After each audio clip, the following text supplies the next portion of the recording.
Christmas is coming. I feel like there's so much pressure on everybody to spend so much, to show up with the biggest gifts, to get everyone a ton of stuff. Yeah.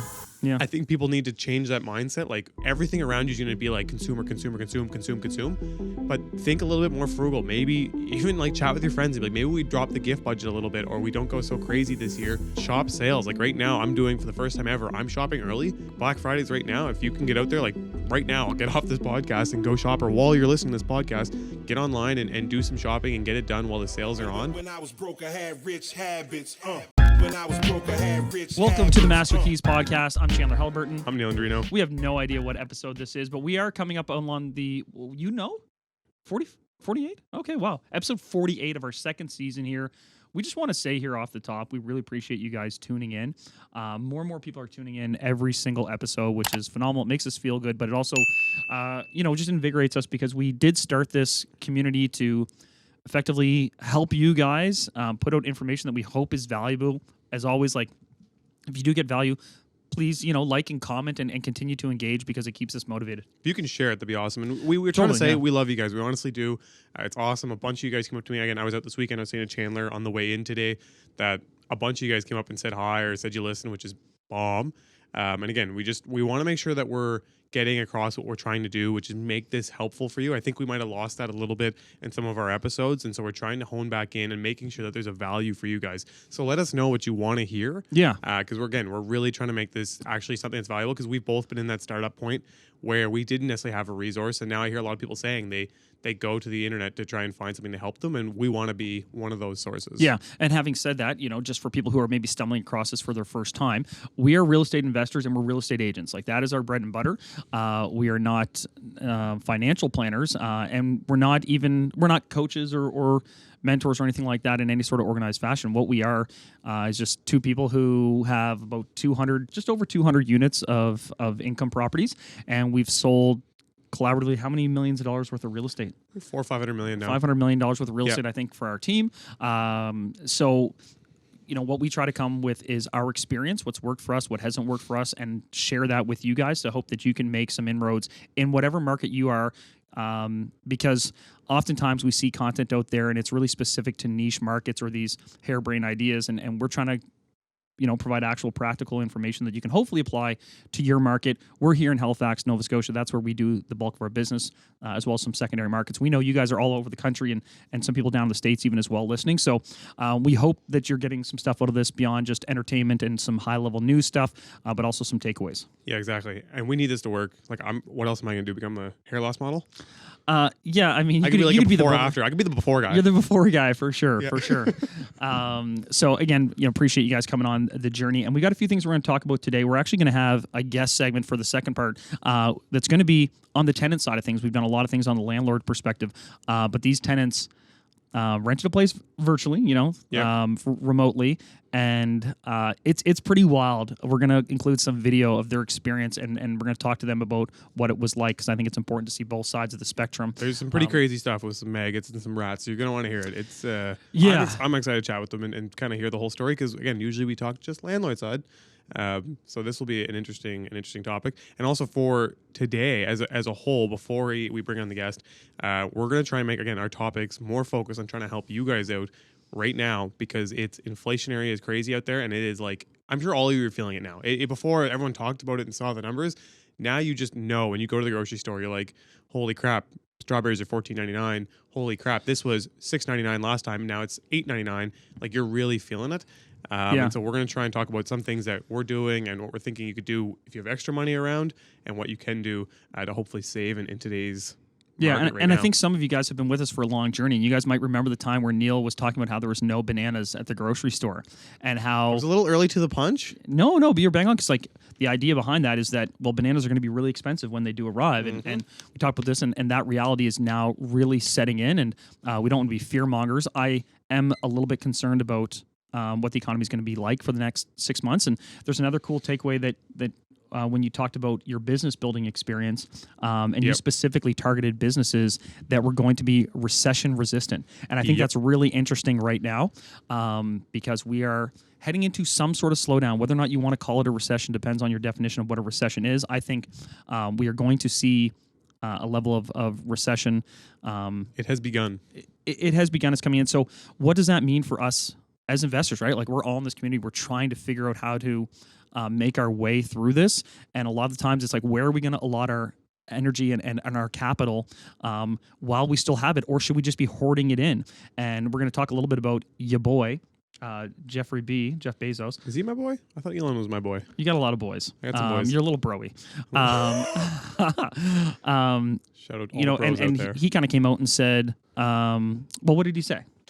Jeff, which I'm sure he's not actually implying like doing this himself, but he said, stop spending. He said people need to start thinking a little smarter. And if you're trying to purchase new appliances, a big screen TV, new automobiles, whatever it may be, you got to maybe think about that purchase Maybe twice. now's And not if the you time. don't need it, now is not necessarily the time, because on top of the prices being inflated, potentially your income might be taking a hit in the near future, and everything else that you actually need, your essentials for living, are about to take more price hikes potentially. So just be smart about it. And I was going to double down before we go a little further into that, but I'm going to double down on that and be like, Christmas is coming. I feel like there's so much pressure on everybody to spend so much, to show up with the biggest gifts, to get everyone a ton of stuff. Yeah. Yeah. I think people need to change that mindset. Like everything around you is going to be like consume. But think a little bit more frugal. Maybe even like chat with your friends and be like, maybe we drop the gift budget a little bit, or we don't go so crazy this year. Shop sales. Like right now, I'm doing for the first time ever, I'm shopping early purely because I know that availability is going to be very difficult. Usually I'll go and get my gifts on the 23rd. I have a feeling Chandler might be going out on the 23rd. Yep. And I think the prices, like they've been gouging, they're going to be even worse. So I'm like, Black Friday's right now. If you can get out there, like right now, get off this podcast and go shop, or while you're listening to this podcast, get online and do some shopping and get it done while the sales are on. And again, I think underdoing it, being a bit more frugal this year will be smart, and maybe think about things you can make up with, maybe putting a little bit more effort into what you do as a gift to save you some money. I know it sounds pretty basic and obvious, but I think honestly people feel a ton of pressure at this time of year to spend so much money to get everybody a gift, but I don't think it has to be expensive. And I think for the last couple of years, people have been doing expensive gifts, big gifts. I got a ton of gifts last year from a bunch of people, like suppliers, and I was like, holy crap, who does like this expensive gifts? And I'm like, this is amazing, but it's also a bit much to have this expectation now that all these people are going to spend this much money. Yeah, and I think one of the things, though, having said that, and I think you're right. Chandler wants expensive gifts. Yeah, please cake me up, baby. No, I think, but, people are still going to try to be opportunistic. We've talked about this before. Like, within these situations, whether it's insensitive to talk about or not, there are these opportunities to make a lot of money, right? Like a lot of people make money in these times. What should you be looking for? We're going to dive into that because Jeff Bezos didn't necessarily give any advice as to what to do other than just maybe not spend your money. So we're going to throw out just some ideas. Like I've got some down. You may have some as well, and we can go into those. But on a side note, Jeff said don't buy things like TVs, appliances, automobiles. Wait a second. Nothing Amazon sells. Yeah. So they probably sell TVs. But he's like, what you guys need is a nice end table set and... I was gonna say books, but do they even sell books anymore? It's just small. They definitely do still sell books, but small items. They're very much a small item seller. He's like, buy a lot of small items for people. My first real experience with Amazon is when I went away to England to do my master's. Like I was constantly reading. I was doing a master's in literature, if you can believe that. And I can. Like I would read like 2 novels a week, but also was doing heavy research and. You'd find these obscure references. Anyone who was in the arts, like you'd read this essay, this paper, and it would reference this obscure book, right? And then you'd want to get that whole book. And so I was constantly ordering these used books, like all academic books, off of Amazon. And just spending a fortune getting those shipped from all over the world to the United Kingdom where I was. And then when I flew back from the UK, my luggage was so far overweight from about 70 to 80 textbooks. I had to pay something crazy like 278 pounds for weight overages when I had to fly home for a bunch of books that are now sitting on the shelf at my parents' house that I don't use. But anyway, that was Amazon back then. I'm dating myself a little bit here, but okay, let's dive into a couple things though, just off the hop. Before we get into maybe that topic, and then of course before we get into we're going to revisit that, and we're going to talk about not just how to save money by cutting out TV purchases. We'll talk about how to save money on your home, and then also how to potentially make some money if you have excessive capital or excess capital sitting around. So, but again, before we get into that, Chandler has some stuff he wants to hit. Yeah, I'm going to hit some just high-level news stuff, and some of it's going to be follow-ups on stories that we already did before. So you guys may follow us online and seen the post that I put up about changes to the Airbnb thing here in Nova Scotia. We've said for the longest time we need to be mindful of where Airbnb goes or where provinces and states go with the regulation of the Airbnb industry and how at some point they're going to start cracking down, specifically with the registration and with legal use. Like, are you allowed to have what's effectively a small business running in that location? Me personally, I believe in private property. I think you should be able to do whatever the heck you want to do with your property within reason. Having said that, what are you doing in your house? I was going to throw something out there, but it would not be appropriate. So here in Nova Scotia, the province is kind of giving everyone the heads up that things are going to change. They are cracking down on the Airbnb or the short-term rental industry, saying things like anything under 30 days is going to be considered a short-term rental. That's fine, but you're going to have to register with their database. And the way they're going to enforce that, because Neil included, when I told you that, what did you say? I said I wasn't going to register. Not only did you say I wasn't going to register, you also went like blast. this. People who are on the pod can't see what I'm doing here. Like, how do I describe this move? I don't know what this is. You were sort of kind of a weird Egyptian dance. It's my Egyptian avoid the regulation Airbnb dance. He's like, I'm just not going to register. I'm like, well, the problem is then they're going to make all of these sites like Vrbo, Airbnb, only list properties that are registered. Anyone from HRM or the province, I was just joking. Yeah, I didn't hear what you said. Yeah, you're going to register everything, of course. But they're going to make the databases only list properties that register. But then the question is, well, can the province actually make Airbnb do anything Airbnb doesn't want to do? Not necessarily, but it'll be really easy for someone who works for the government to go on Airbnb, have the list of registered properties, compare A to B, and if they don't line up, they can crack down on you. And what does that cracking down mean? Well, in some cases, it allows the municipality, because these things are enforced at the municipal level, to go there and say, listen, you're running a commercial endeavor in a residential neighborhood. We're shutting you down. If you don't close, we're going to fine you X amount of dollars per day. Additionally, maybe you are in the correct area, but you're still paying property taxes as a residential use. It's commercial use. Your property tax is going through the roof. And then is there a far stretch to go from there to the CRA being like, oh, I noticed that you're on this list, or you were fined for this. How come you weren't paying income tax on this? Like, they are coming for this industry. And one, it's because of the influence of major players in traditional tourism, i.e. the hotel chains and stuff like that. But it's also because of the housing crunch. They don't want these units being, they feel, taken away from potential normal longer-term rentals and being hoarded up for this more commercial profiteering endeavor. And with the crunch right now, they want those units to be returned to the market. Yes, you in the back. Put me in, coach. Okay, so you said what you've said, and I want to highlight a few things on exactly why I think they're doing this, because everyone's like, oh, it's for the housing crunch. I honestly don't think it's the housing crunch. I think, like you just said, the hotels, the big hoteliers are really pushing against this, even though they've all said that they're carving out their own niche, and we've talked about it on here before, why a hotel might be better regarding room cleanings, room service, the perks that a hotel have, like pools, restaurants, all that kind of stuff. But it definitely impacted their booking stays and even I think their nightly rates. So I genuinely believe it's a mixture of hoteliers going after government and policymakers, and then this is an ideal time to be like, we're having a housing crunch, so we can label it under this, right? Like, we can't say they're encroaching on the multi-billionaire hoteliers. But any of you that think that Airbnb is so bad and it is causing this issue, just keep in mind that there is a small demographic that owns all of the short-term rental hotels, and those families make a fortune, or those companies or those investment funds make a absolute fortune. And this is an opportunity for the rest of the public to maybe squeak in on a very small scale without having to be super expensive, because the barrier to entry for buying or building a hotel or a motel is insanely high. Insanely high. And so if you want an opportunity to try and get somewhere in the world, we've talked about it before, about getting together your down payment or how to start with little to no money. Airbnb is an amazing way to do that. And I think that needs to stay for that reason. I do agree that there should be some regulation. One other thing I want to mention on this concept that you said about the CRA it's funny, like, yeah, so they'll have you register, then eventually they'll slap a bunch of rules on you, and eventually it'll probably make its way back to CRA, which will come after you for taxes. Which you should have been paying anyway. I'm just going to say. Which you should have been paying anyways. But here's the part that I know that they'll do. They'll come after you for the HST, plus they'll add the income to your personal income and expect you to pay your taxes as if it's a personal income.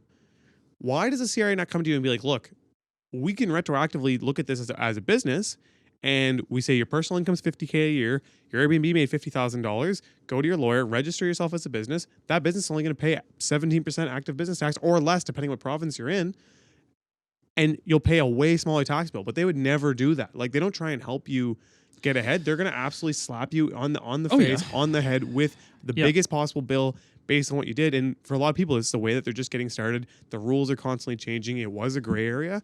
That's like that's just like another beef on like, why doesn't the government, or why doesn't CRA work with you to be like, this is amazing. We have all these new business owners, and this is what grows a country. This is what grows industry. Right. This is what actually inspires people to do something. When we go to them with this tax bill and be like, the only thing they come to is like, oh yeah, we'll give you a payment plan at 36% interest. And I'm like, people take private financing, private loans at 10, 12, 13% to pay a CRA loan because CRA is so aggressive and it's cheaper than paying CRA interest. Like, so anyways, back to my thing. Why don't they come to you and be like, okay, you did Airbnb, you do owe taxes, but what we're going to do is we're going to backdate you on an incorporation, and you're going to be charged active business tax, and now your tax bill goes from $25,000 down to maybe $7,000.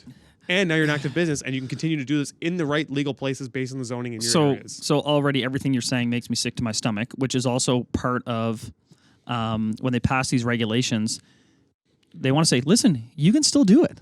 And this is what they did. Like, oh yeah, you just need to register. And they know they're going to make it so difficult that some people are going to throw up their hands and then just not bother to do it. But to your point, and I felt the same way about this, it is very hard as a young person to invest in real estate these days. It is price prohibitive. The rates are high. Debt is, the debt that people have coming out of university or whatever it is really challenging. Wages have not kept up with the cost of housing, all of these reasons. And Airbnbs provided a little opportunity to maybe get a bit ahead. So many people got started off Airbnb. So many people got started off it. And now to just pull the rug out of that, and I understand that there is this balance between zoning and bylaws and what makes a neighborhood a neighborhood. But to be so heavy-handed with this, and clearly with the clear intent to just take this industry and wipe it off the face of the earth, just make it gone in our little pocket of the world. It's really frustrating because at the core, those are small little businesses. Maybe you want to call them a side hustle, whatever. But that is, I think, the core of our economy as a country is small industrious people, and to just target them at every chance you can is really frustrating. But I also want to say one last thing. Those of you who flip houses and do the BRRRR model, be ready. Because this is coming your way as well, right? Like there's already all these talks federally that you're going to be hammered on taxes if you flip within the first 2 years, and this is a slippery slope towards capital gains tax just on selling your primary residence. And people are going to think that I'm making a huge leap here, but all of this is, and we're getting a little. This is heavy-handed government. And it's in line with, we talked a lot about the tax component of it as well, but we are not that far removed from a capital gains tax on selling your primary residence, which was like the last vestige of tax-free long-term wealth planning that a person could have, even when they're well into their old age. So many people are banking on that to be able to like one day sell their home at 75 to be able to live out their days in some sort of assisted living. And I'm telling you, into higher home prices too. Of course it is, because you're going to build all of these tax implications into the pricing. But we have this idea that maybe all of a sudden we've been convinced that if we just give the government more tax money, they will make all our problems go away. And I don't understand it, and it is literally counterintuitive to a time where we can't afford anything anyway. But I digress, I guess. Yeah, let's digress because I have so many things in my head I want to say, and maybe you guys do want to hear it. If you guys want to hear more about this kind of thing and want us to go on rants, let us know. But yeah, we can keep going for a while and why these policies don't make any sense and why you're really crushing a lot of little guys. Same with the house flipper tax. Like, how many actual people are flipping just so many houses and they're taking so much advantage of the system? Like, there's lots of people who flip homes, but no one's flipping like 30 houses a year, just making $100 million. Like, it's like people who are basically making a living plus maybe a little bit of sauce on top. flipping homes. Like, you're not getting these insane corporations just making a fortune off of it. In a lot of occurrences, they're actually living in the property as well. The idea that this is somehow inflating the real estate market is not true. Like, one, they need the house to live in for themselves anyway. The host, like, houses have economic life. At a certain point in time, they need significant capital investment into them. Do we think the houses here in downtown Halifax that are 140 years old, like, I've just survived in their own merit? No, they've had to have been renovated. So someone's doing this and reinvesting into housing stock, albeit on a very micro level in a short period of time. So that home can now last for the next century or half century, whatever it may be. And then they sell the property. So it's actually returning. It's actually turnover housing stock, which is great. All right. So it's so frustrating that we're doing these things, and it's really hurting young, industrious people, which, I don't know, is probably our target audience, is probably the people listening to this. So it's super frustrating. I want to just rip through a couple other things so we can get to our main topic. Recapping another event, we're talking about Premier Ebby in BC. He had a lot of housing initiatives similar to Doug Ford, although they're very opposite from a political standpoint, partisan standpoint, I should say. He's now removing rental restrictions on all strata buildings, so those are condos and co-ops, meaning that you can't unilaterally ban rentals in a condo corp anymore. Also, removing any 19-plus age restrictions. Some condos that were open to renting didn't allow children, so he's now abolishing that, and that's so that condo units will not be allowed to just kind of sit empty, because in BC they will tax you if they're empty, first of all, and then condo corps will sometimes prevent you from renting them, and he's going to get rid of that to try to add more stock to the inventory. In the U.S., house sales are down for the 9th consecutive month. No surprise there. HRM talking about property tax hike of 8%. I released a little reel about that just today. I'm not in favor of that, because the irony of, hey, everything's way more expensive. I know you can't afford anything, but here's another new tax. I'm sensitive to the fact that HRM is not immune from the same inflationary pressures that the citizens are, but now is not the time, HRM, and maybe, I don't know, you should cut your spending, like we're going to talk about, and what Neil started off the episode about, like maybe HRM should stop buying TVs and cars, like Jeff Bezos suggested. Anything else exciting? I mean, well, let's recap, because you talked about two things that kind of popped off this last episode, the RV thing and the FTX stuff. Do you want to kind of touch on those? Because the FTX situation is spiraling, I guess you could say. The FTX situation continues to blow up. If any of you guys are following it, I'm sure you guys know there's just like another piece of information, and so many different avenues that are coming up. So give me another week to dive back into it some more and try and figure out more information that I can provide you guys and give you a better, more concise update of what's taking place, because there's so many layers. But anyways, we're going to touch on that again next week. Yeah, FTX being like this platform for cryptocurrency exchange. A couple things that have come out just since our last one is that Binance is no longer stepping in to kind of bail them out or hostile take them over, because there's so much irregularity, for lack of a better term. But one thing that I thought was kind of, I don't know, cool, maybe it's not the right word, but it has a real estate component. Your boy, the CEO, you love this guy. You slowly associate me with worse and worse people here. Him and like his parents and his friends, who are also like the top execs at FTX, spent over $121 million on real estate in the Bahamas over the last couple of years. We'll touch on that, because the Bahamas had some stuff for crypto. They brought a bunch of crypto companies down. They're trying to make a bunch of tax incentives for doing so. Exactly. So they were trying to move their money there, for lack of a better term. So lots of stuff to unpack that we'll do that in a future episode. The next one we want to talk about, we're going to have another quick hit on it, because, again, I took a lot of heat, and I think it was a great idea. I stand by it. But it was that how to make your first $1 million. I said rent RVs. Yep. Now, when we edited the clip, we may have thrown some more expensive RVs than the ones that I spoke about to make it a little bit more enticing visually. Like you're supposed, the words were what need to be listened to. The luxurious, like $300,000 RV. We put Will Smith's RV up there. Now, I went back over it, because everyone's like, this guy's insane, blah, blah, blah. And I went back to an RV company here, to an RV sales center. A 2023 25-foot trailer, 3 beds, 6 people, $174 biweekly. 0 down. at 7.99%. So that is current money. Like there was no special anything. I didn't go down there and bribe them. It wasn't even on sale. There were cheaper options. I'm sure I could have knocked the price down. I could have even looked at alternative financing options that were even longer. But right off the hop, they quoted me $174 bi-weekly. Then I went on to the rental sites and I found basically the identical trailer, but it was 6 years older. Okay, I'm looking at 2023, but I'm looking at a 6-year-old trailer, and they're renting for $150 a night right now, which in Nova Scotia is a terrible season to be renting these things. It's chilly. I don't know if you guys can see. It's chilly. My Nobody wants a trailer on the YouTube, but it's you cold. Definitely see mine because I can here. feel them. So like, they're getting $150 a night. I used 50% occupancy. Don't watch the video on this pod. I use $150 a night because that's what they're getting in the wintertime now at 50% occupancy. And that's because realistically in the summertime, you probably get nights on the weekend that are $225, $240, things like that. $2,500 a month. Exactly. It worked out still at 50% occupancy to be around $27,000 of gross income, which is around $2,500 a month, like Chandler said. And your payment is $350. Your gross payment for the year was $4,500 plus tax. So even if you said $6,000 because you had a worse credit score and you rated higher, your payment came in higher. That means you brought in $27,500. It cost you $6,000 for the trailer.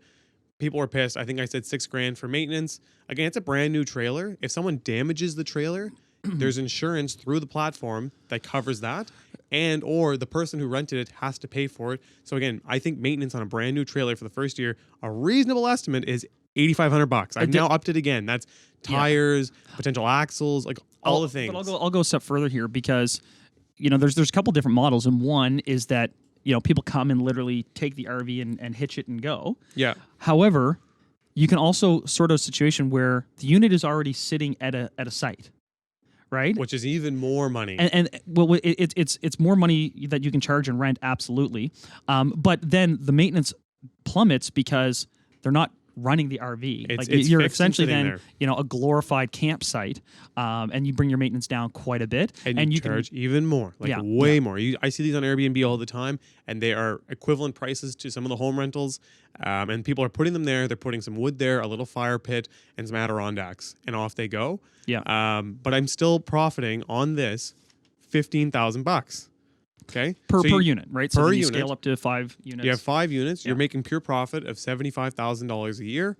Again, I told you, like on a business like this, I think for a small business that scale, you do a 3x multiple this time. That's still worth $210,000 to $250,000. So you're up to a $250,000 business in the first year, and you're making $75,000 pure profit, which is equivalent, I would say, or higher than the average salary in Canada. And if it doesn't work, you just return them back, give the keys back, cancel your lease, and you say, I tried. Exactly. And I think if you spent your full time doing this over your career potentially, you'd be working a lot less. You can probably handle a lot more than 5 of these, and you'd probably rent these, and then you'd probably look at doing Airbnb with actual homes, and it would scale from there. Anyways, I want to touch on it again because you guys said I was completely off base, and I've never owned a trailer. TikTok was hard on me all this TikTok week. was hard on me, and I honestly didn't mind it. Not entirely hard. Not entirely. There's there some was weird a few reshares. Fans. I don't know what they call those. Reshares. There was some reactions. I don't know exactly what it was, but I appreciate whoever was doing that because they got us a lot of views. But I want to touch on that. Lovely person. Before we go, I really want to touch on this. Maybe we do it next episode. But China's released how they're going to save the real estate industry there. Ooh. And I think we should touch on it. I know it's going to be a bit longer episode here today, guys. But I have to touch on this because as crazy as things are there and how they like to use their communist abilities to quickly slap things in. Yep. In times like this, sometimes it's actually really valuable and can make decisions making decisions quickly. Totally. That can save their economy. And so China outlined a 16-point plan to rescue its real estate sector. And so I'm just going to read you these points. I got it from Bloomberg.com.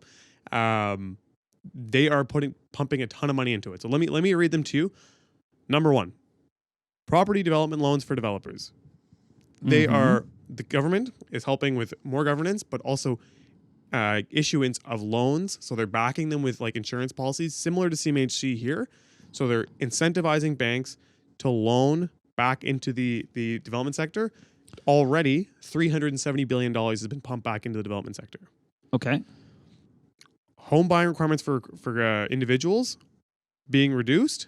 They're reasonably setting down down payment thresholds and mortgage rate floors in each city, depending on the strength of the city. It's also worth noting that they've been lowering rates while the rest of the world's been increasing rates. They're optimizing purchasing rules on first-time homes in new cities. Okay. Number 3, aiding construction companies. They're ensuring continuous and stable fundraising by construction companies. So they're continuing to make sure that the money can get to the construction companies so they can keep doing what they need to be doing. 4, extensions on developer borrowing. They are aiding in getting developers loans re-amortized to give them more time to repay the loans to reduce the foreclosure rate. And so they're saying if something's due in 6 years, we can add another year onto it. Right. Number 5, bonds. They're allowing developers to issue bonds again, and they're supporting it and allowing them to do that funding and backing them. Okay. Repayment on those bonds can also be extended. So again, giving them basically, it's allowing developers and builders to get money and reduce the timeline that they need to get it back by helping to provide insurance policies or backing it by them funding it themselves. Same thing. Number 6, trust financing. Trust companies are encouraged to provide developers funding support over mergers and acquisitions, rental properties, and retirement homes. So again, same thing. They're pushing on trust companies to also buy into these development companies again, help move the money around, keep things moving. So what's interesting is it looks like they're kind of... Okay, you finish your thoughts. Let me finish them. Yeah. Number 7, special loans for project completion. China Development Bank is stepping in to offer special loans to make sure these projects get delivered, because people aren't just not getting homes that they've put deposits on. That same thing, they're saying number 8, additional support to ensure residential project completion. So they're basically government stepping up to say, if it's a residential project, we're going to make sure this gets across the line. Commercial, they're helping. Residential, they are making sure it's finished. Yep. Number 9, property project acquisition. They're helping banks and asset managers to acquire projects that are completed and or investment properties, again, to keep the money turning over, keep the movement for developers. Number 10, market-based approaches, including bankruptcy and restructuring. So their asset management companies are working with predominantly residential projects. Everything is a focus on residential projects, but they're working with developers to acquire bankrupt projects, find a new way to reestablish them and get them back underway. Number 11, home buyers' mortgages. They're encouraging banks to renegotiate with home buyers to extend their mortgage repayments, to potentially give them pauses, to avoid them canceling. Also working heavily with people who are COVID unemployed. 12, mortgage repayment. Oh my God, how many of these are there? There's 16. Jesus. 13, easing a major restriction on banks for property Should we take lending. a break here? Should we take A restriction on bank lending to developers can be temporarily eased. So they're removing restrictions again for developers, removing restrictions for homeowners. 14, fundraising for acquisitions. Financing rules related to property acquisitions and fundraising for that are being reduced. 15, lending on rental properties. They're pushing financial institutions to ramp up support for companies that own rental business and actively accommodate their long-term funding. Number 16, the final one, so you guys can actually listen to our thoughts, diversify fundraising for rental properties. Banks are also now allowed to issue bonds dedicated to rental properties, and they're trying to work on REIT programs to help establish more REITs and work with them. Okay. So that's a lot. It's a ton of stuff, but yeah. the main concept... That's an example of like when help fiscal and developers monetary policy and home buyers is get in. trying to really aggressively spur growth.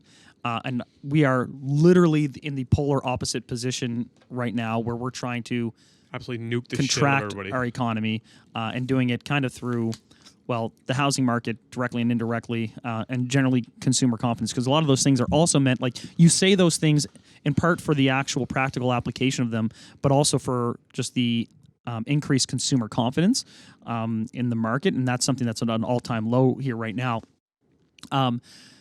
It's funny because I feel like in a lot of ways, China has been going through this process more quickly and at about a 6 to 12 months ahead of the rest of the world. Yep. And they do have the advantage of kind of not caring about their people, like, or just like having, a communist dictatorship, whatever you want to call it, where they can make these pivots Decision of a few unilaterally, like very, very, very quickly. And I mean both from like the outbreak standpoint, like they were 6 months ahead of the world. Their clampdown reaction was quicker. The extreme with which they did it, and then their collapse was very, very fast. And now they're trying to ramp up just as fast. So in a weird way, it's curious to look at them and say, well, are they just where we're going to be 1 year from now? Because we are entering the worst of it, and they've been through the worst of it. If you watch this episode for even the last few months, we've been talking about the collapse in China and blah, blah.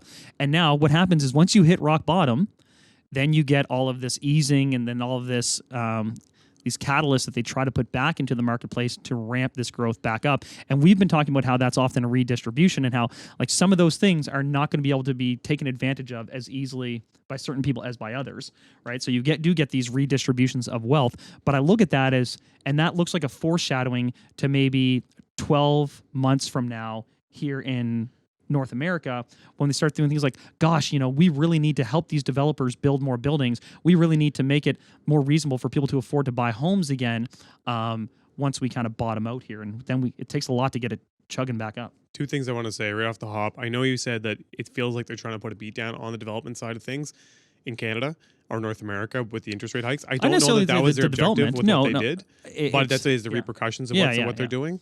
The bigger thing that I think is interesting to consider is that China actually has an oversupply and had an oversupply of homes versus we have an undersupply. So like these things would be even more advantageous to us. Good point, bud. But yeah, thank you. But they have an oversupply. We have an undersupply. We need what they've done here so aggressively. And that's the part that blows my mind is that we're still not getting there. But we've talked about it before. I think and we think that they're going to bring some programs together that are going to help development take place because we absolutely need it.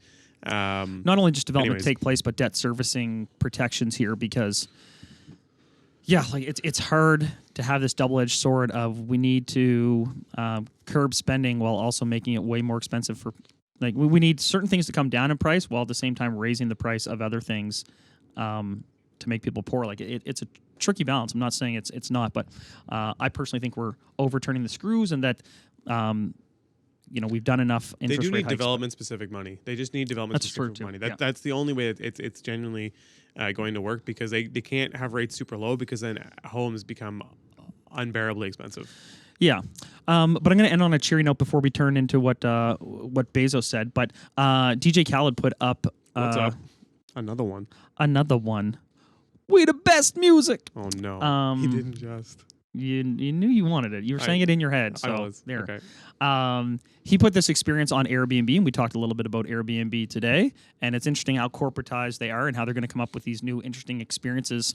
I think to stay relevant if things get cracked down on the old like mom and pop operation, there'll be unique things like this.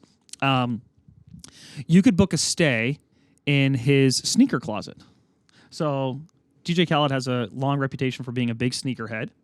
And you could stay in what he calls a sneaker closet, which is effectively a guest house with, I don't know, thousands of sneakers, I would say, but it also has a bed. It has its own lounge area, I think with a pool. You also get a pair of Jordan 5s and a handwritten note from him, and you get your meal catered by one of his restaurants in Miami. And getting dry mouth here. You could book that experience through Airbnb. It was something like $11 a night, and I don't know if you had to like enter a raffle. Yeah, he's not registered with the province of Nova Scotia though. So, but yeah, I thought that's a pretty cool Airbnb experience that you can do if you're a sneakerhead fan. Yeah, it's just. Do you want to know why he's doing that? Noise. This is my guess. Oh, Neil's got a conspiracy theory. He's writing off his sneaker collection. Ooh, 1,000,000% writing off his sneaker collection. Telling you right now. There's no interesting. You could write that off retroactively. He's bought those over like the period of a decade.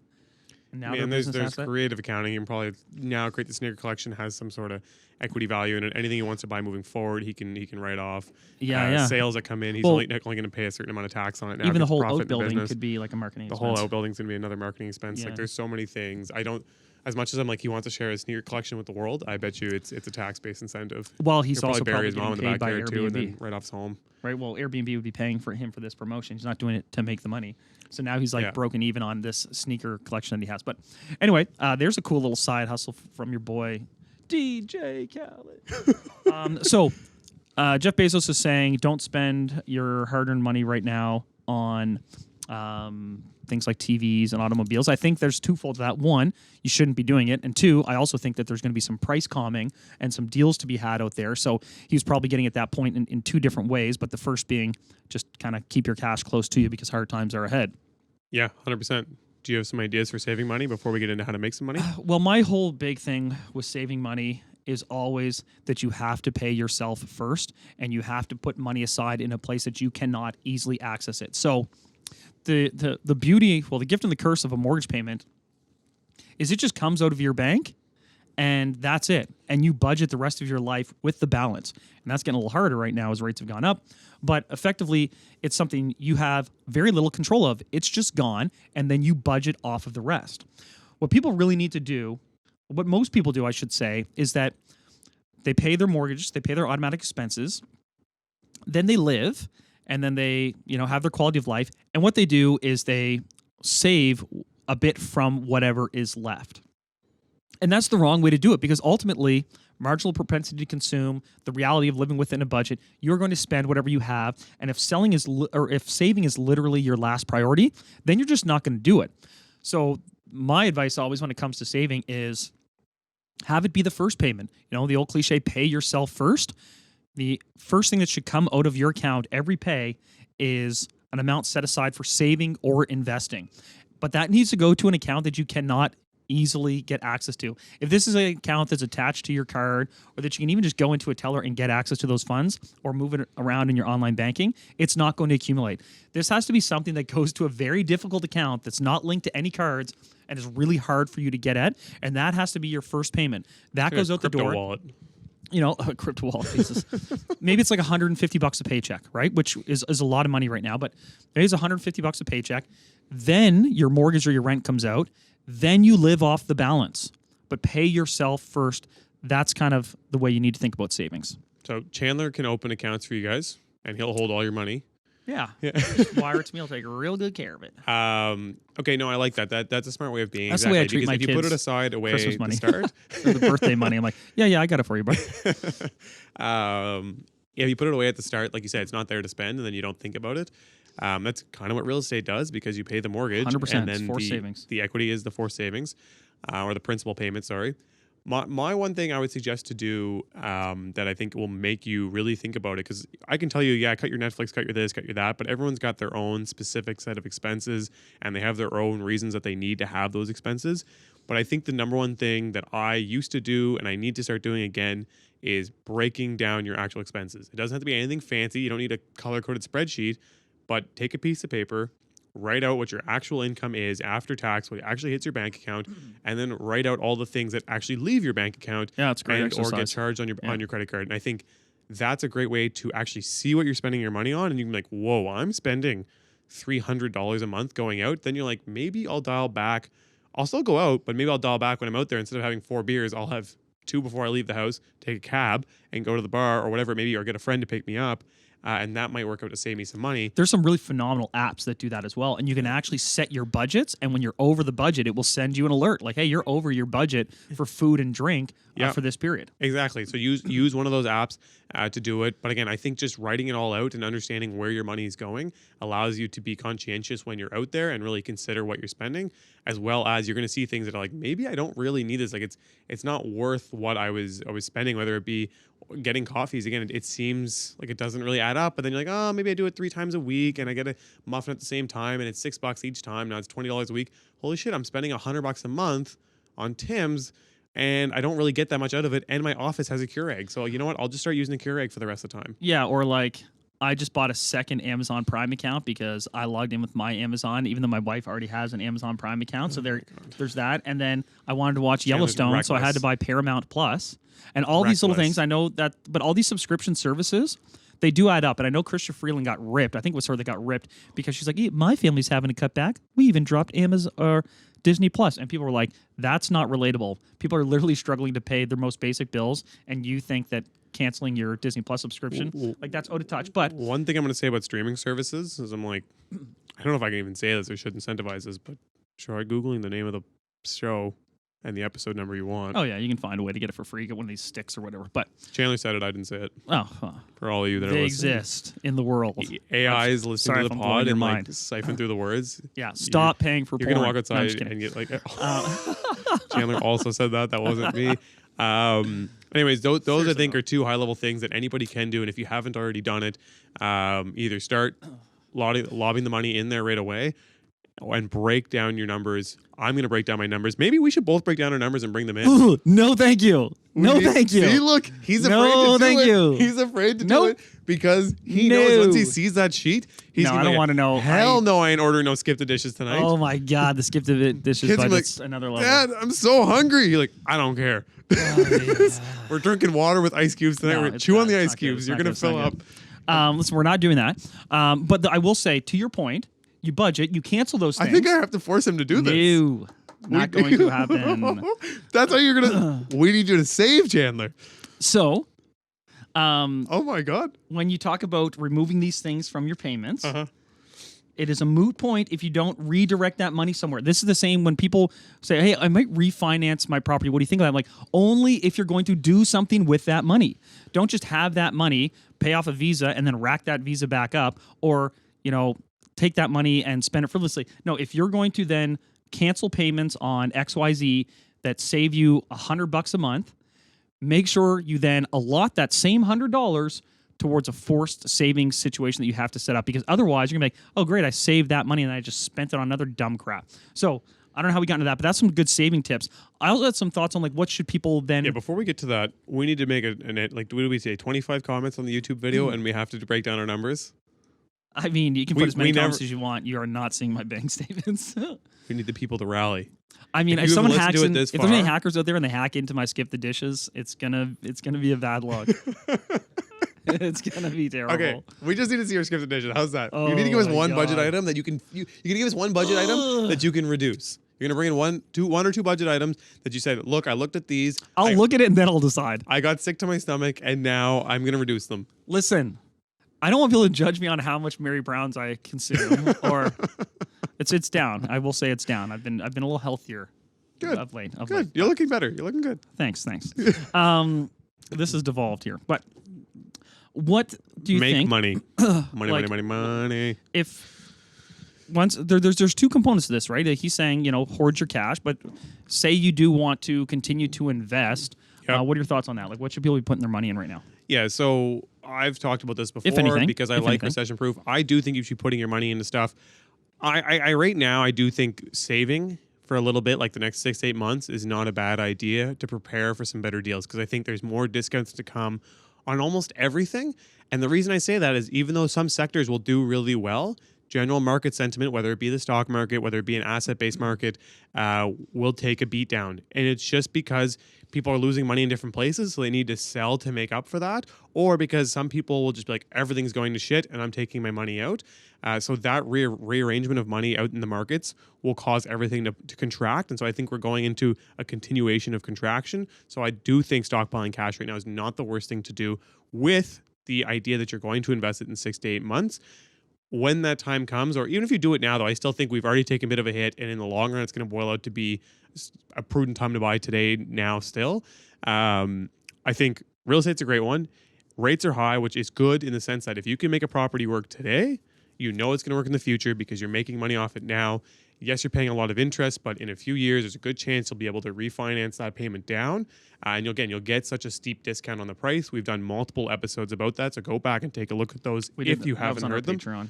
And it's on our Patreon. Okay, check out the Patreon because then we have some good ones there. The other thing, if you don't have enough necessarily to buy another home or to buy your first home, look at investing in real estate ETFs. But again, I would probably wait because they've taken a massive beat down, a lot of them, but I feel like there might be a little more to come.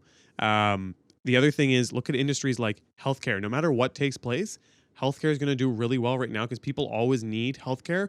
Additionally, during times like this when there's stressful things taking place, healthcare even is required even more so. Yeah.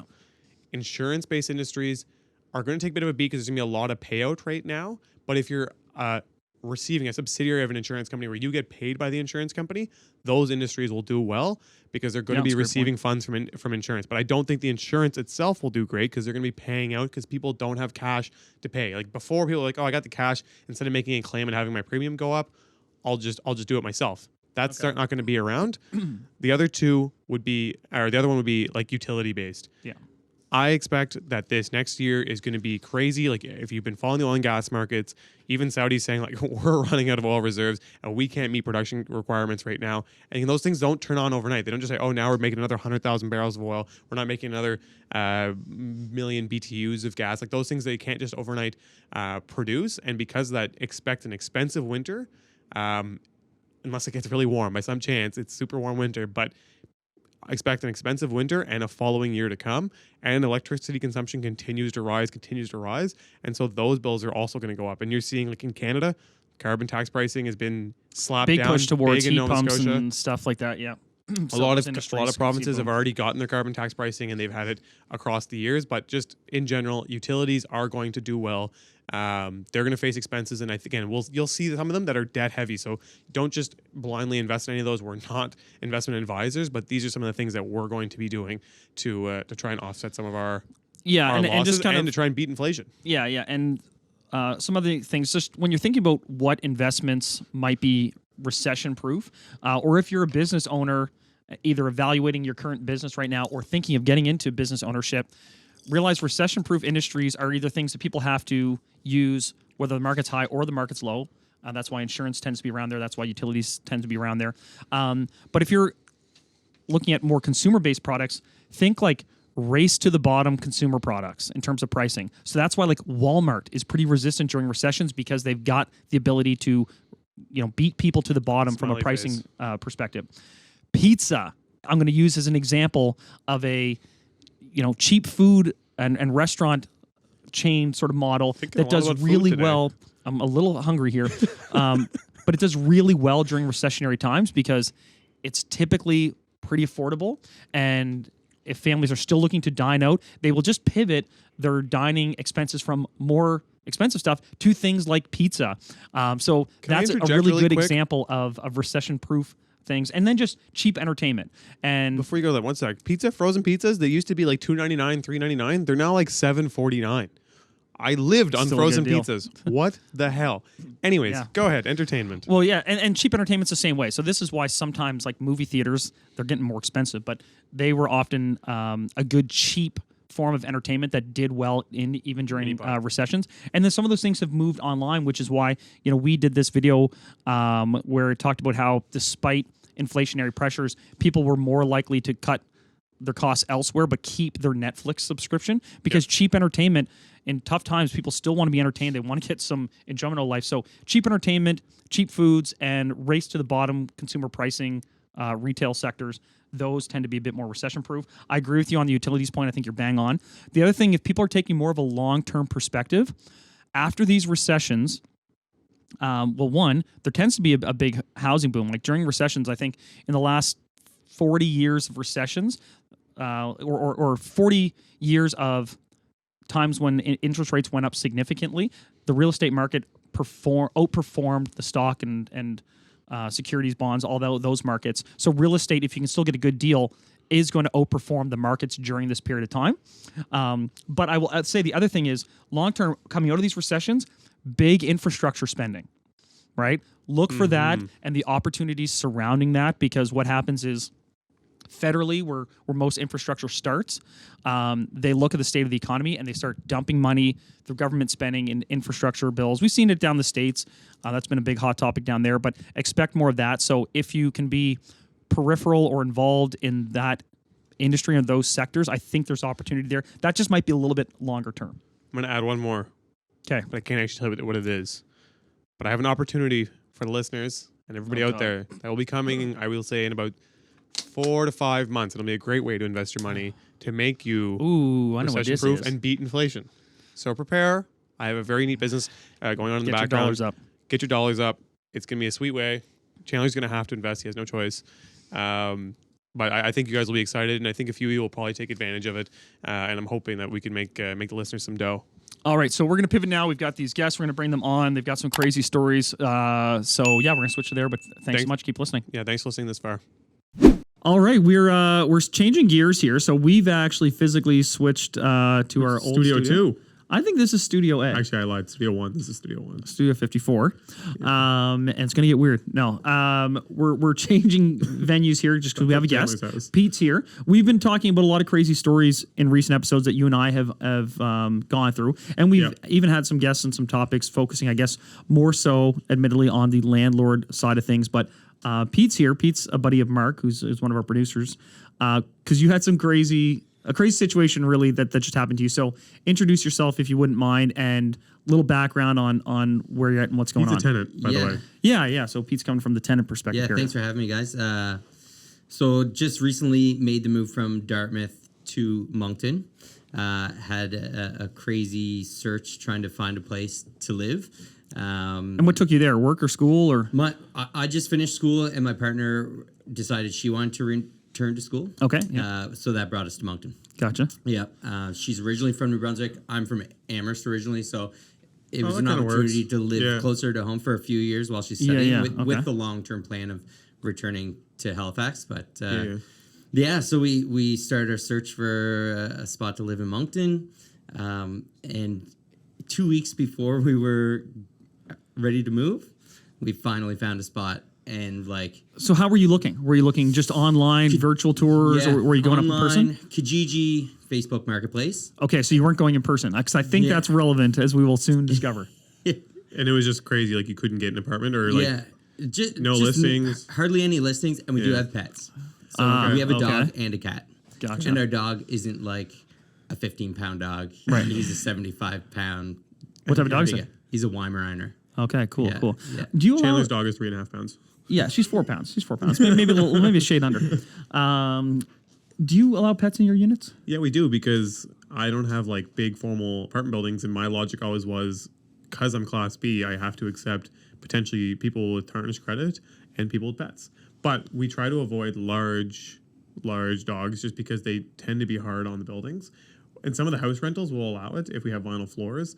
But that's the biggest one, is that I just find that the big dogs can really beat up on the floors. Man, I've always allowed pets, because I love pets. I actually like dogs more than cats. Generally speaking, but also as a landlord, because sometimes the cat, the smell of a cat can be cat kind of piss. tricky. You cannot get out. You just have to burn the entire building down to the ground. Yeah. That's the only way. This one's to a remove do-over.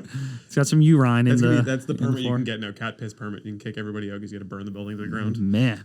Okay, no, that's interesting. But so you found a real drop off in the number of units that you can rent because of that. Huge, yeah. Really? It Okay. went from and I mean, there weren't a ton available anyway, but I would say probably 5% were allowing pets, and of those 5%, there was a stipulation that it had to be under 15 pounds or something. Okay. If you had a dog. Mm-hmm. I'm going to mention something just as a side digression.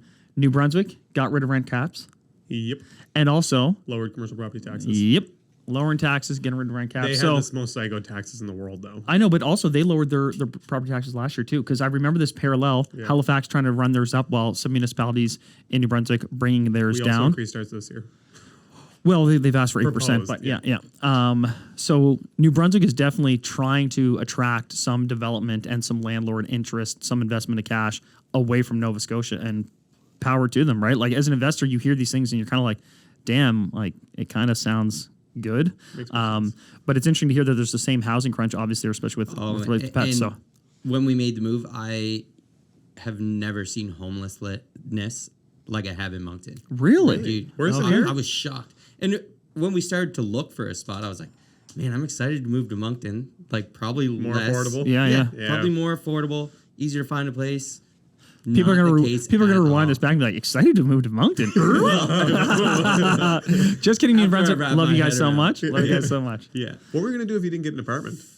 Well, I was lucky enough that my folks. Family. Okay. Yeah. And So commute. it was a just over an hour commute from her folks and just under an hour from my folks. Okay, so you kind of So we had options. But then last minute, you lucked into a place. We did. So we had a few friends that had lived there in Moncton previously, or were currently living in Moncton. Both sets of friends were actually renting from this property management company that they recommended to us. Okay. No way. Yeah. So you got a lead. Yeah, we got a lead. We reached out to them, and they were like, "Sweet, no problem. Here's a list of all of the properties that we have available right now that accept pets." Okay. So they all looked really good too. Yeah, yeah. Do we have the pictures of the place?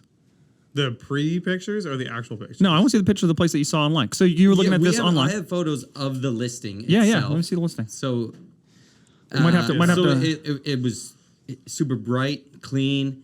Looks like a new reno, as you'll see in the photos. Like there aren't even appliances in the pictures. 1 bedroom, 2 bedroom. It's a 3 bedroom. Okay, 3 bedroom plus an additional space like a loft that could be. Is it a full house? Bedroom. Is it a house or was it a? It's a duplex. Okay. Yeah, how much does that run in 1600, nothing included. $1,600. This is fresh. Yeah. We'll see. So this is clearly a renovated place, right? No appliances in. They got the new gray laminate. This, is fairly. We're going too far. Yeah, that's a newly renovated place by the looks of it. Yeah. So we were excited. The location, it's close enough to downtown that we could like walk if we wanted. In a little bit of a sketchy neighborhood. It's actually called Up and Coming. Realtor speak. Developing. But the thing is, the art in scene. Moncton, like there could be a really rundown property next to a beautiful family home. Right, right, okay. So, we were kind of warned about the neighborhood, but we're also told, you know what? It's like, it's Up and Coming. So, based on those photos, we were stoked on this place. Like really excited. My girlfriend was she home for her is like really important. She needs a place to go relax. Especially if you're on back to school, right? Like you want to just be chill at your $1,600 is also seems like a bomb price. Yeah. But it's not cheap. Having said that, it's not cheap for sure. But like at least it's like, man, it's a good amount of space. And based on those photos, I would I'm gonna be paying the rent. She's gonna be in school. So it's all and so I was like, do you know what? We can do it. It looks really good. It looks worth it. So, this was again 2 weeks before our move-in date. So we had to pull on top the of it trigger. looking good, you kind of just have to pull the trigger because it's an option. And I had gone to Moncton to look at other places. Like, right. So you knew the area. But we're 2 weeks out. Yeah. And so it's crunch time. And then everything went great. So that's the end of our episode.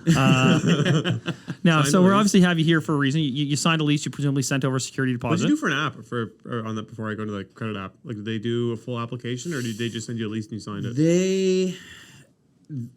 So I don't think they did a credit app. They asked my employer name. Right, so just general references. Yeah. What we're paying for rent currently. Yeah. I just wasn't sure if they did any sort of application or just like sign this. Yeah. So there was an application. Okay. I sent it through. I told her that I'm a metal fabricator, and she's like, "Oh my God, you'll have no problem paying rent." I'm like, I don't know what that means, but sure. Wow. Yeah. Fabricating the hell out of these metals.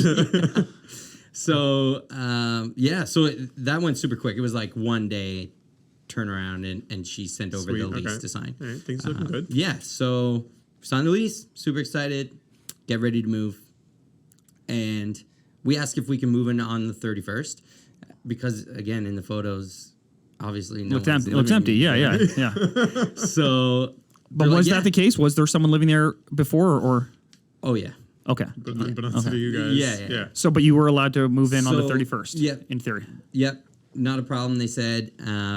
Just let them know when we're, like, on our way because they knew we were living in Dartmouth. So that would give them, like, 2.5 hours or so to be prepared and meet us there. So we get there on the 31st, and the cleaners were there in the unit. Yeah. Floors are soaked. They're mopping.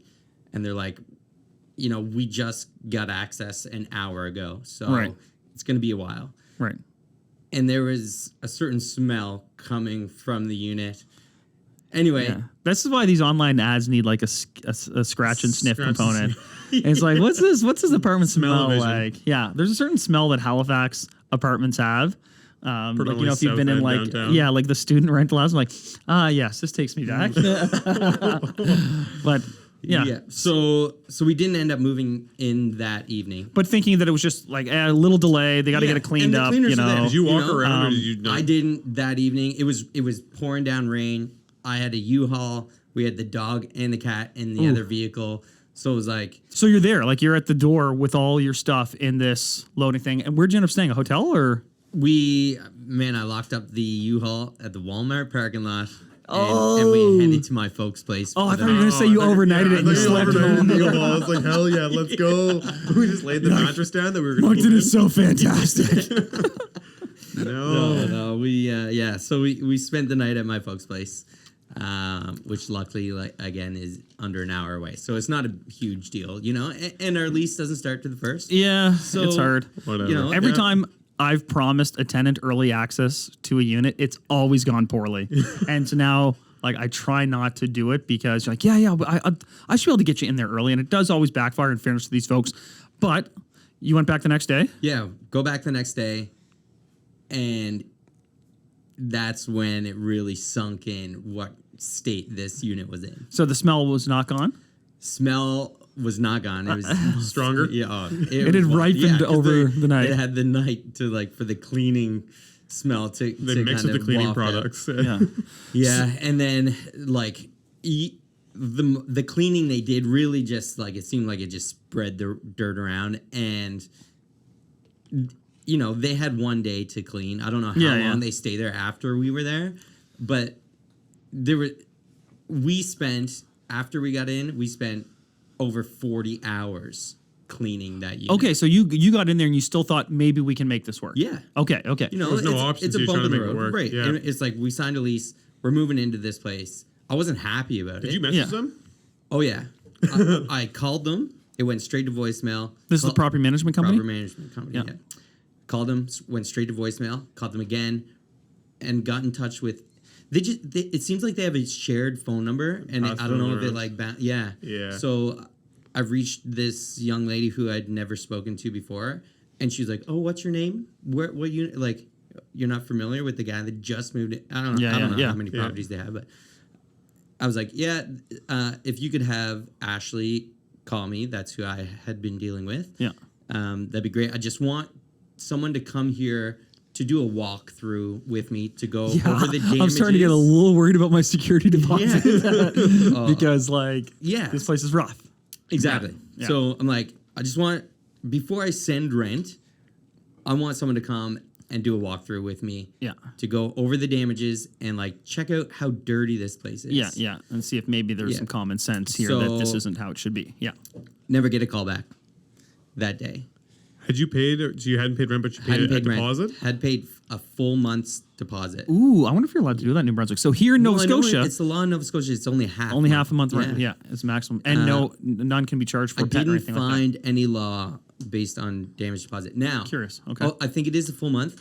The law is, however, which I come to find out later, they need to register the damage deposit. Yeah. The Rentalman's Board. Okay. Actually, holds your damage deposit rather than the landlord. Okay, that is interesting. The property management. So this property management company obviously wasn't the specific owner of the property. No. Okay. So you didn't get a call back. So what happened? No call back. I send a lengthy email. Strongly worded email. Love it. Strongly worded email expressing again that I'm not comfortable paying until someone can come in person to walk through the unit with me. Gotcha. Still don't hear anything. We're talking what now? Day 3? Are you sleeping there at this point? We had slept there one night. Day 2, I am at work and I get a text. Hey, the cleaners are at your door and they're saying no one's letting them in. Like, well, why would they be here? I'm at work. No one told me they're coming. No one's answered or called back. So I work in the service industry, so I didn't get off work until late at night. Yeah.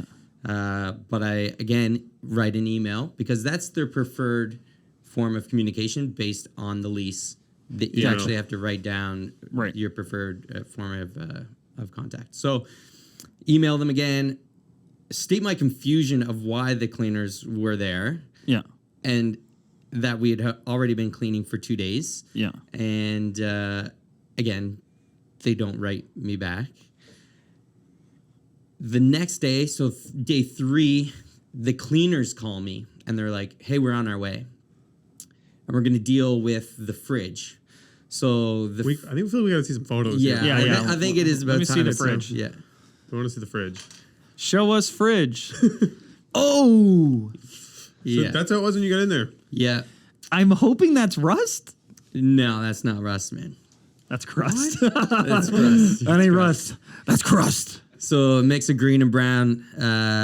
The freezer, I don't know if there's a picture of the freezer. Okay, are we going through all the pictures here? The freezer is full of maggots. What are we looking at? Is it the trim? The trim just had a bunch of like goo all the way. The whole so that's at the base of the shower on the trim. No, there's also. This is a dowel from like the top of the staircase. Yeah. What is that? This is side by side. That's a dowel. Here, bring these pictures over. Oh, yeah, we gotta drag these across here. How do I don't use the old. So that's the dowel at the top of the staircase. Why is it so greasy? And so like, man, I don't know who was living in this house. How do you get this shit on there? Yeah. Like it's like did someone kill a squid on these staircases? Someone punctured a squid and just started squirting. Yeah, bottom of the shower. That is a deep grime. Yeah. So I was in there like I know this grime. This is like I've seen properties like this, man. Like we are in a lot of properties, man. This is what we buy. Like, and it's just in there where you're like, are these guys selling? You could take a toothpick and just like pull it out of there. It's grime. Okay, so yeah, no, I see. And then this is the hole, I think, where the rats. Okay, Jesus, there's rats. Okay, so the fridge is gnarly. A lot of grime. So they come to clean the fridge. She's on the phone. She calls me and she's like, "We're on our way to clean the fridge." And I was like, "Are you serious? Like, it is disgusting." And she's like, "I know. I am so sorry."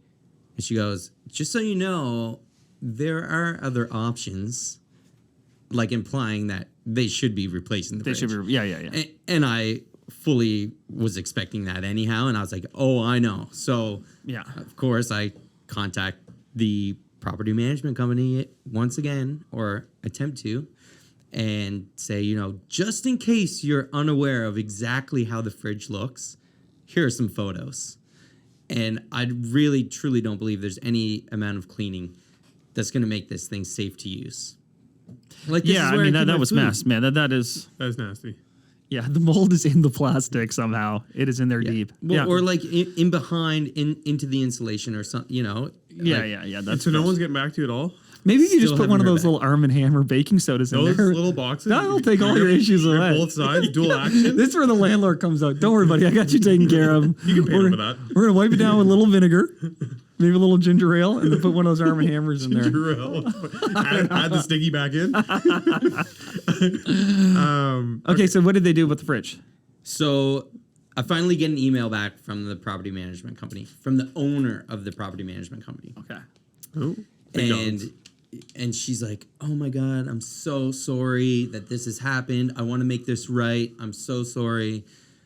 We're going to make this right. I promise. I'm going to replace the fridge." So this was on a Friday. So are you like a weekend at this point? We're a weekend. Okay. Not quite. Like, other than the fridge, you've got it cleaned. Are you feeling a little bit settled? We're going to get it cleaned. Okay. It's not cleaned yet. We're working on getting it clean. But you've been working for 40 hours, you said, cleaning her. Okay. Yeah, and it's like ish. Yeah, your feet still like make that like when you lift your foot up and it's still like, why is it still sticky? Is that a bad thing?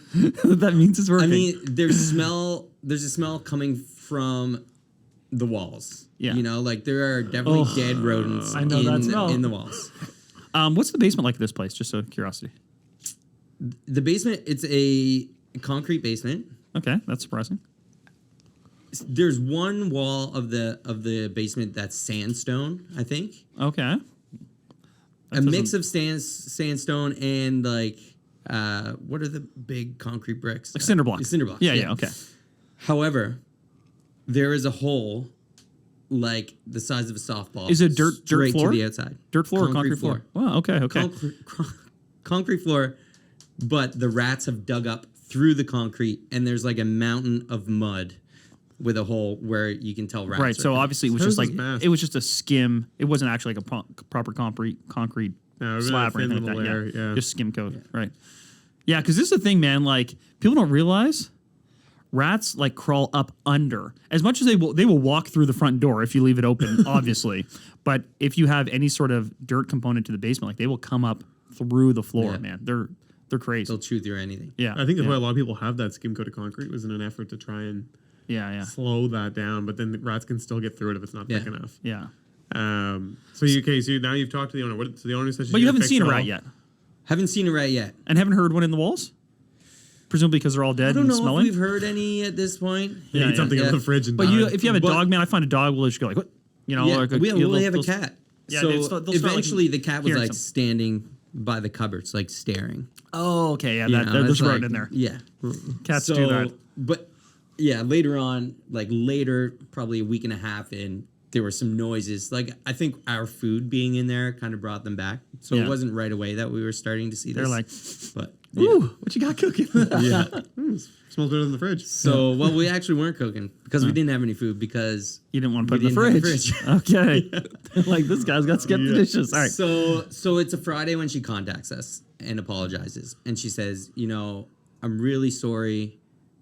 We're going to get you a fridge, but unfortunately it's a holiday on Monday, so we're not going to be able to get you a fridge until Tuesday. I'm like, well, the stores are open all weekend. Yeah.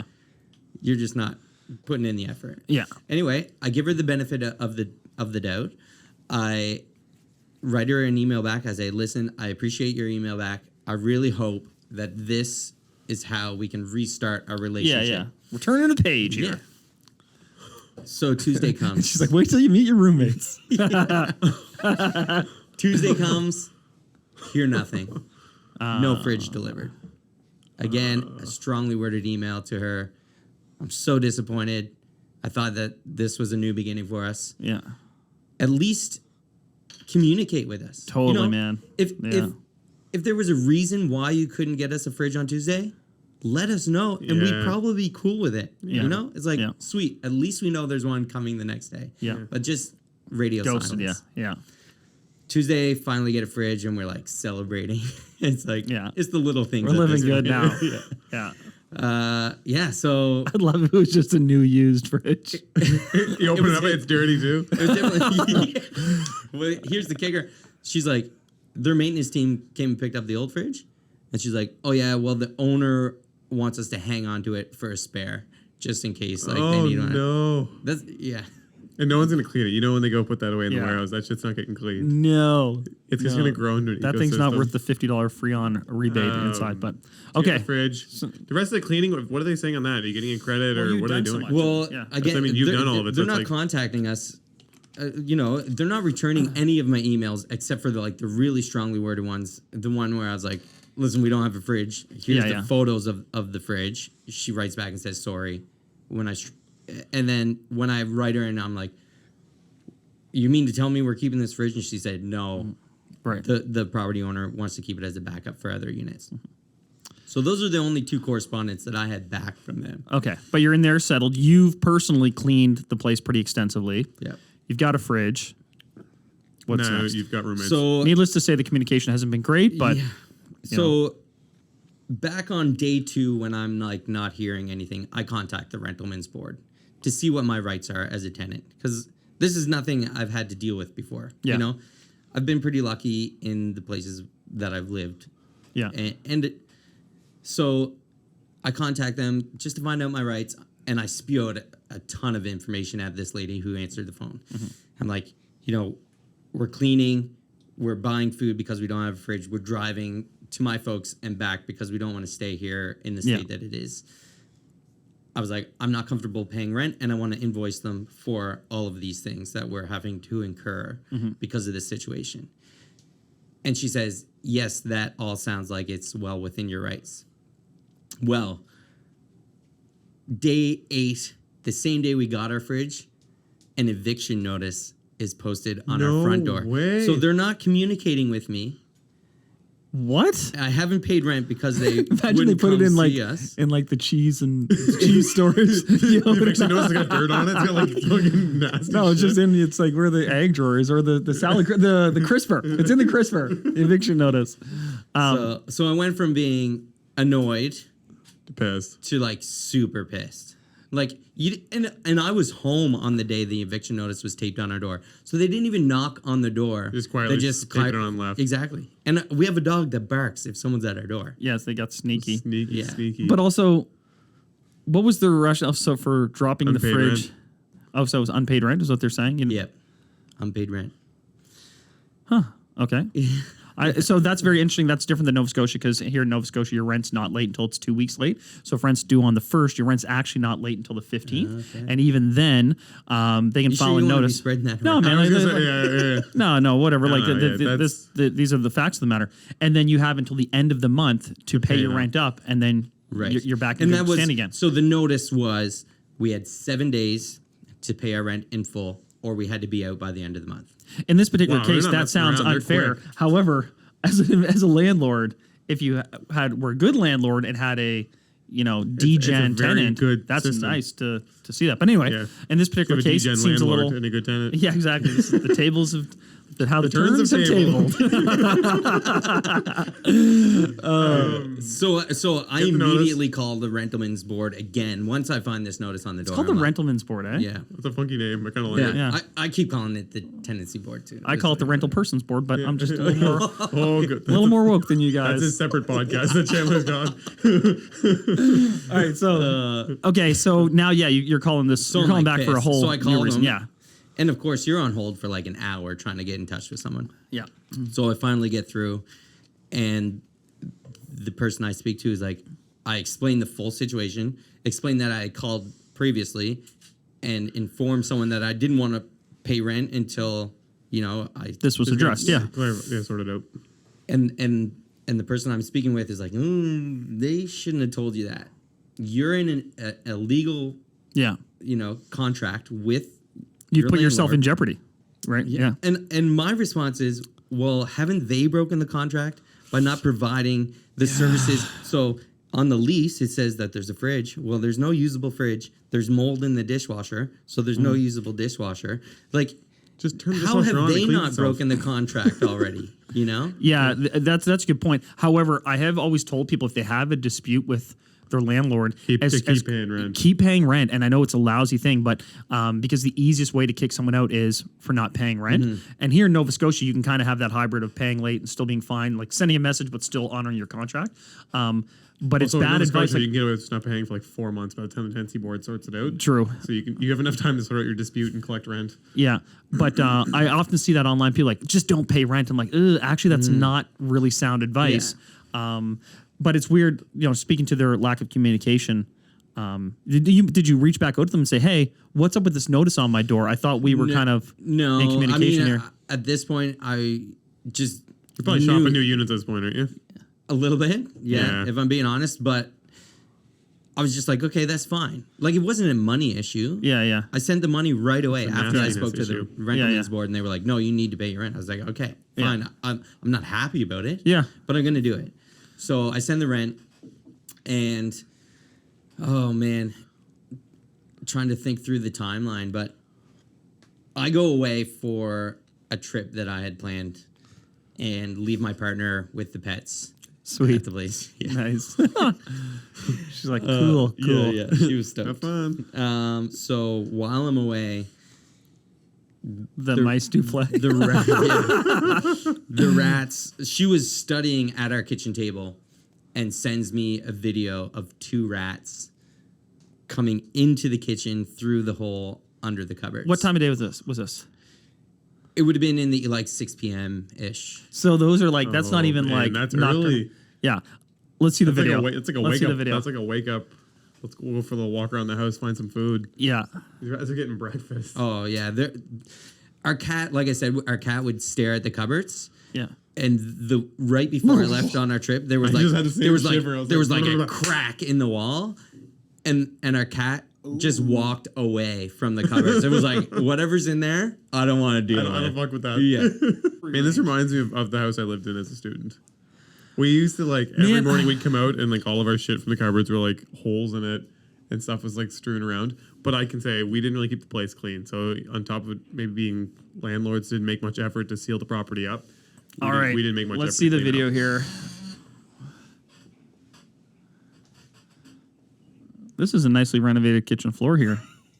How come the cupboards are a different color than the ad? Ooh. Yeah. And oh, hello. We got a peeker. It's called prairie dogging, Chandler. Master Splinter. I'll have a note here. It's hilarious that it's just literally, it's kind of cute in that it's poking its head out and being like, What's up? And pretty brave. Like, she's sitting at the kitchen table. Totally. Right there. And our dog and cat are there. Oh, is that the same rat or different rat? There's two in the video. Well, that's kind of nice that they have each other. Yeah, I replied to her. That one's by the dishwasher. That's the grossest, man. And they hang out by the dishwasher because they like the water and obviously like the food bits and stuff. But like rats need water. You know a lot about rats. Well, man, well, they chew well-rounded through, man. They chew through like the drain pipe on that. Oh, he's fully out. He is out. That is disgusting. I love how she just stopped recording right there. I was like, "Fuck this!" When he came out, she jumped out of the cupboard. She bailed. Yeah, I bailed. She didn't spend another night in the unit after this experience. No, nor would you, because like they're in your room. Yeah, if they're there, they're everywhere. Yeah, right. Yeah. Oh, and if they're doing that when you're sitting there awake with the pets, imagine like the second you're not around, you're going to sleep. You know, you should take in some turtles and flush them down the toilet and just see if you get a mutant situation going on. You got yourself a great story. So she goes to a hotel that night then? She heads to her folks' place. Folks' place. Yep. Yeah. And sounds a little high maintenance. So she's just kidding. She just can't wait for her to listen to this. No. Edit that out, maybe. Edit that out as needed. No, that's obviously I would not stay there. I've got a decent threshold for stuff, and sometimes the reality is, especially here, like we're in a harbor town here in Halifax. Halifax is a dirty little secret. There are rats. And there are mice around. Like you hang out here late at night, you're going to see them. You'll go to some nice restaurants. You turn your headlights on, you can see them running around. Yeah, so they happen. However, like those two rats were very comfortable in this space. They've clearly spent a lot of time with the previous owners. Yeah, like you are the new tenants. They're the originals. They've been there a while. They're a little too comfortable. Mice that's one thing, but when it's like. Yeah, I don't know what it is about rats versus mice, but for me, like, I'll put some traps out for mice. Rats, I'm like, yeah. So what's next? I mean, you have this video. She calls the landlord the next day and is like, "Hey, there's rats in the walls, and they came in the kitchen. Like, we need pest control in here." And they're like, "Yeah, no problem. Like, we'll get them in right away." So 3 days later, pest control still hasn't come. So she calls them back. She calls the landlord back. And she can overhear someone in the background being like, "Oh, yeah, let them know, like, they're coming." And she's like, "Well, can I have the phone number for pest control? And I'll call them myself and, like, check up." Yep. And they're like, "Well, you can Google it." They wouldn't even give her the phone number. They're just being sketchy the whole way. Yeah. So she's like, "All right, well, what's the company name?" They tell her. She calls. "Nope, nothing on file for your address." She's like, "Okay, if anything changes, will you please call me back? Here's my contact info." So I'm going to just interject with some things here. You would have the same thing, but a good landlord, if you have a property that could be subject to this, you have what's called like year-round service or all-season service with a rodent control company. Mm-hmm. That also, if you have the year-round service, they come all the time to bait and trap and check things, both on the outside but also on the inside whenever they can. They will also spray for like bugs, wood bugs, silver fish, whatever the heck. And they do that all year round. But the other benefit of the program is anytime you have an issue in between their normal maintenance cycles, you can just call. Mm-hmm. And they come there automatically right away. So it's not so much that they weren't in the system for a particular service call. They obviously didn't have a year-round account. And they are shockingly cheap. Like for that property here locally, that would maybe be, if that, it's like $700 for the year. You probably have ones for apartment buildings. We're talking like a single-family house, right? Yeah, it's probably around $600-700 for the year. And in the instances where I've had an issue with this before, because I just gave the tenant the person's number because it's like you call them, you see a single thing like at any time, they will be there right away. Well, and the interesting thing is they didn't even have an account. They definitely, well, I think they didn't have a current account for that address. And they were known to the pest control people. The landlords in general. When my partner called, they were like, "Oh yeah, no, I know them. No, there's nothing on file right now for that." Right. Anyhow, so again, another strongly worded email. "Listen, there's rats in our house. We told you this 3 days ago. And now we come to find out you didn't even make the call. Yeah. she writes me back and says, well, we're doing everything we can to help you. And for your information, I've been really sick the past few days. Not that it's anything. I was like, okay, maybe you have been sick, and that's unfortunate. But you have a job to do that we're paying you to do. And apparently you have multiple staff. Yeah. So someone else could be handling it. And you told us that you handled it, and we called them, and we proved that you hadn't. Yeah. So pest control shows up, and he puts out some live bait traps. And I felt super bad for our neighbor because he came out to the front door when the pest control was there, and he's like, I've been trying to get them to take care of my rats since April. And the pest control came, put traps around our unit, and nothing on the other side. So which also means you're gonna have no effect, right? Well, exactly. There's obviously they can access through. Yeah. And it's like, oh man. So she claims that she wasn't aware of the issue. Again, I had been keeping track of everything, and I wrote them a formal letter of everything that I thought had to be fixed in the unit, because this was the process of trying to get out of our lease. Right. As far as so at this point, you're like, we're out of here, right? Yeah. You know, if they had to come in and patch the holes, done a ton of work, like if they were willing to put the work in, we would have stayed. Yeah. But it was apparent that they clearly weren't going to put any effort. Have you found a new unit now? No. In the meantime, we were staying with family. Folks, yeah. And we kind of decided maybe we're better off investing our money elsewhere and just crashing for 2 years while she's in school with family. So. I can understand that because, you'd feel like, it's just not worth the hassle. So basically, did you take this evidence and we're like, we're done at the end of this month? And so you cancel it? No, so I went through the process with the Rentalmen's Board. So the first step is I sent them a formal letter of everything that I thought should be fixed in the unit, as well as an invoice for our cleaning, the food that we had eaten the first 8 days of our lease. What'd you bill them for cleaning? I think it was, when I spoke to the cleaner the morning she called me, I asked her what her hourly rate was, and it was $65 an hour. Oh, hells yeah. $2,600. Let's go. And nice. You know? So, and I calculated our daily rate for rent, and I said I don't want to pay rent for those 8 days that we didn't have a complete unit. Yeah. So that was all in the invoice. I sent that to them on the 7th of September, so our 7th day in the unit. They have 7 days to comply or to contact us and work out an agreement.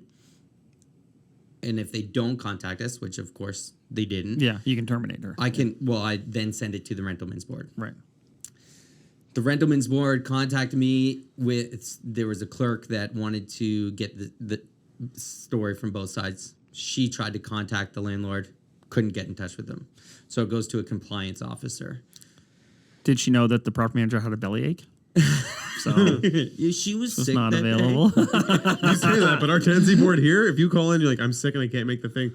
If you have a tummy ache, we'll see you in 3 months. We'll see you in 3 months, so you can just stay in the unit. You don't have to pay rent either while you're there. Well, and I thought that this lady who was trying to contact them that couldn't get in touch with them was the person that could terminate the lease. Yeah. But it turns out she was just trying to get the story from both sides before it went to a compliance officer. Right. Okay. So it goes to a compliance officer. They tell me it's going to be 3 days and they'll be in touch with me. And it was 10 days. Mm-hmm. And I'm calling them. And finally, I'm like, who is the officer and what's their contact information that has our file? Yeah. And I call their office and leave a voicemail, and she calls me back. So what day of the month would we be approximately? Because your first 8 days you were in there cleaning. This is the 20th when I'm starting to deal with the compliance officer. Yeah. And you've already paid your security deposit and 1 month's rent. Correct. Right. So she's like, oh, I'm in touch with them all the time. I'll reach out. I'm like, what does that mean? Yeah. Do you have a positive relationship with this person or a negative relationship? And how's this going to swing our decision here? Mm-hmm. So she gets back to me and she says, okay, here's what I've come up with. You have 2 options.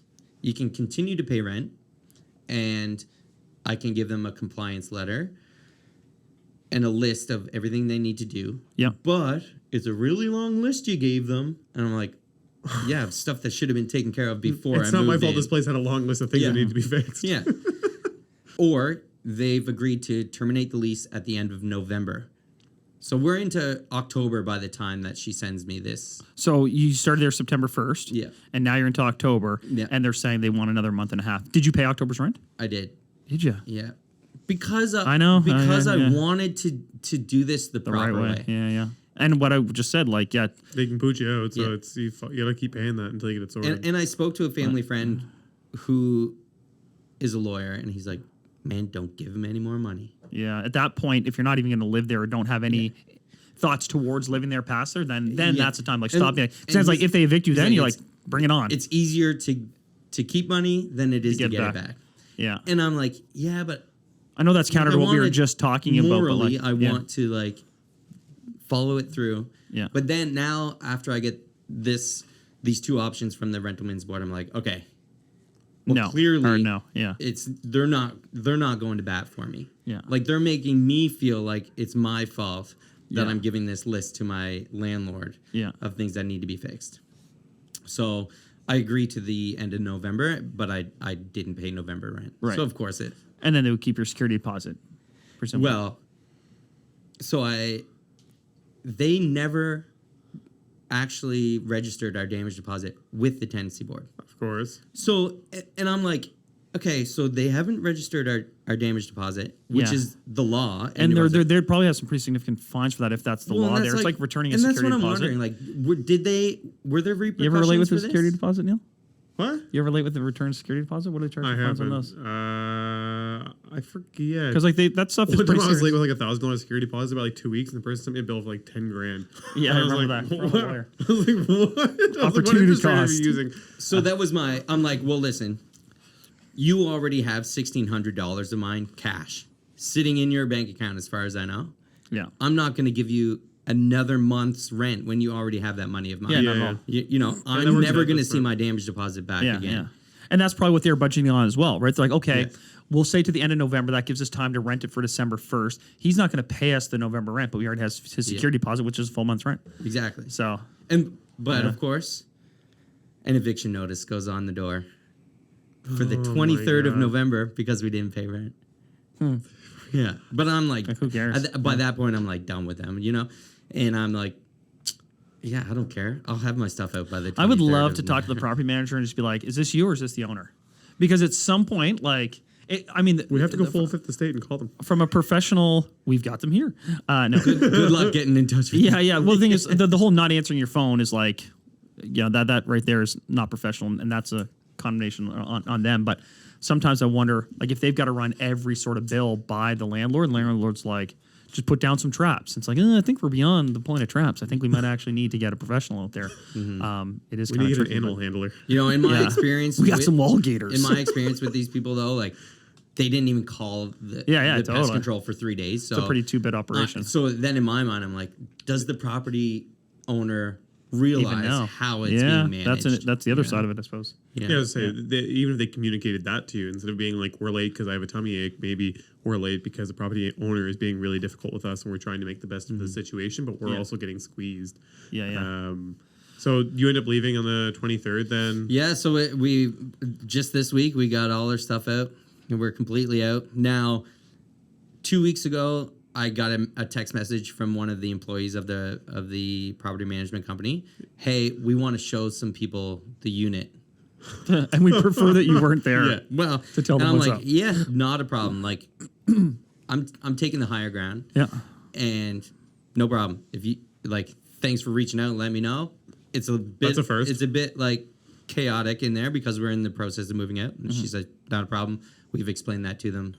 No worries. But they haven't done anything. Yeah. Those people are going to move on December 1st. They've listed. I wonder if they're listeners of the show. The new people moving in on December 1st. That'd be awesome. That would be. Or the managers. Yeah. Oh, and so then a few days later, we're there moving some things out. They left all the lights on after they showed the property, which is like whatever. It's annoying, but I went around, shut them all off. I moved some things out, and I was working that evening, and I left some stuff for work in the unit. So I left, came back, the lights are on again. And I go to the back door, and the door is unlocked. And I'm like, what like nobody asked us for access to the unit. They left the lights on and the door unlocked in a super sketchy neighborhood of Moncton. Transitioning. Yeah. Super transitioning neighborhood. That's brutal. Did you message them or anything? Or I called like, right away. I called right away. I was like, hey, did someone show the unit this afternoon? Yeah. Yeah, so-and-so was there. I was like, okay, well, she left all the lights on and didn't tell me she was going to be in the house. Yeah. And nobody asked. Oh, no, we asked the other party, is what she said. I was like, oh, funny.